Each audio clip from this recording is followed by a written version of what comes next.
Entre todos os temas mais delicados de se comentar, a ocupação russa em Berlim é com certeza uma das partes da Segunda Guerra Mundial que são mais negligenciadas na história.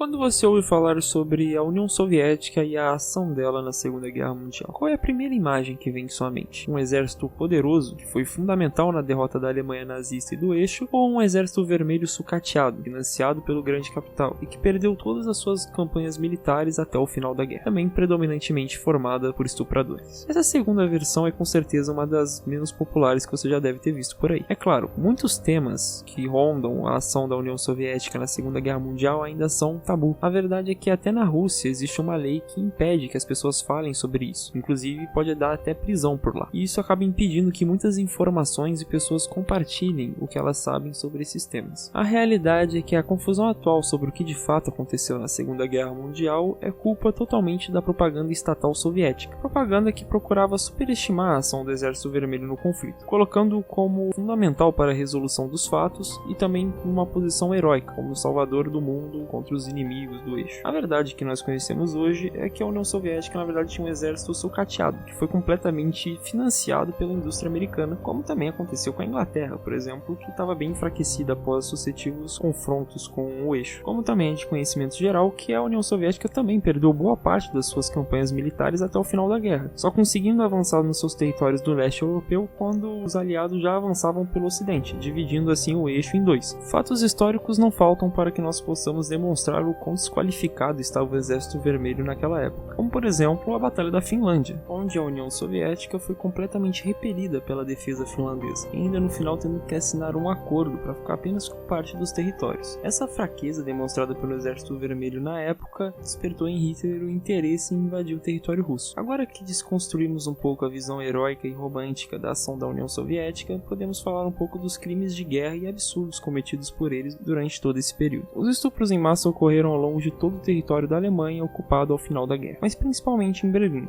onde existe um número estimado de 100.000 mulheres que foram estupradas. Claro que essas estatísticas dizem respeito apenas aos soviéticos. Os soldados dos aliados, da Inglaterra, França e Estados Unidos, também são acusados de estupros durante a ocupação da Alemanha pela parte ocidental. O detalhe é que de todas as obras, livros e relatos que retratam a época que foi muito difícil para a população alemã no geral, apenas os soviéticos são caracterizados de uma forma um tanto quanto perturbadora. Os russos eram acusados de tratar as mulheres alemãs como verdadeiros objetos e pessoas inferiores. Ainda segundo os historiadores, os russos estupravam todas as mulheres de 8 a 80 anos que eles encontravam pela frente. Seguindo ainda nessa linha, também se dizia muito que Stalin sabia dos estupros, e mesmo assim nunca tomou nenhuma atitude. O que não é nenhuma surpresa, já que a propaganda de guerra soviética também apontava para esse ponto, a utilização do estupro como uma arma de guerra e dominação de uma sociedade sobre a outra. Existia também um espírito de vingança dos soldados soviéticos que queriam colocar toda a sua raiva e angústia sobre as batalhas que haviam sido feitas em território russo, agora sobre a população alemã. Para você ter ideia de como esse assunto ainda é um tabu por lá, após o final da guerra, quando os soviéticos só ocupavam postos de guarda, Berlim já havia sido ocupada pelos aliados, a sociedade civil alemã ainda teve muita dificuldade de reconhecer o tamanho da violência que havia ocorrido. Muitas mulheres, ainda na época, preferiam nem revisitar suas memórias. Algumas conseguiram, mas só muitas décadas depois, como nesse relato bem raro da mulher contando suas experiências na ocupação soviética. One night, seeking shelter for herself and her baby,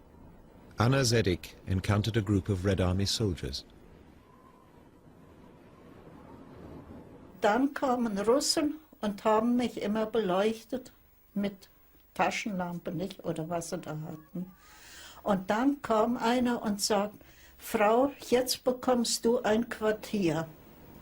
Und das Quartier waren Luftschutzbunker und in dem stand ein Tisch drin und in der Nacht kam ein Russe nach dem anderen und alle haben mich da auf dem Tisch vorgenommen.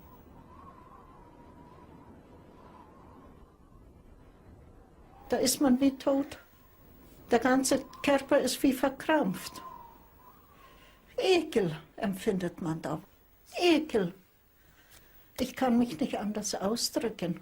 Das war doch alles gegen unseren Willen. wir waren ja freiwillig für die.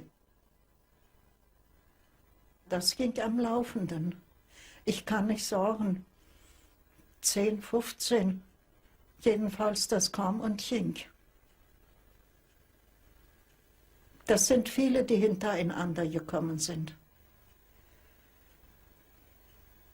Die haben nichts, einer weiß ich, der wollte auch, ich soll mich hinlegen und dann sagte er, wie viele Kameraden sind schon da gewesen?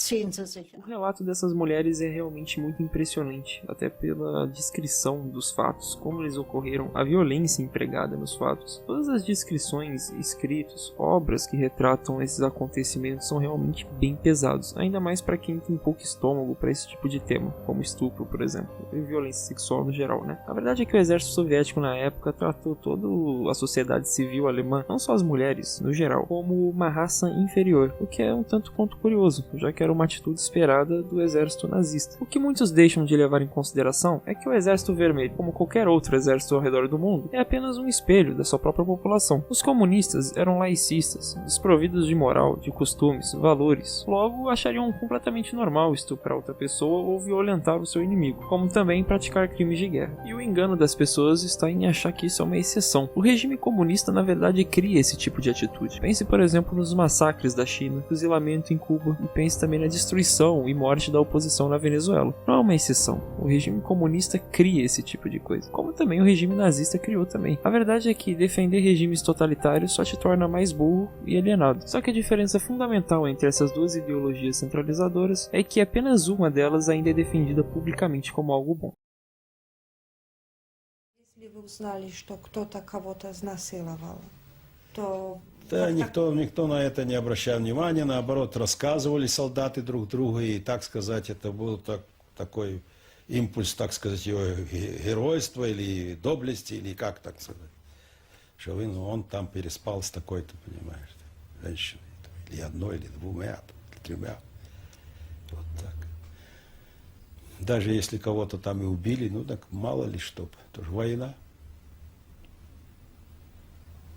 А подумаешь, большое дело там, понимаете, переспал солдат с какой-то женщиной там или девушкой.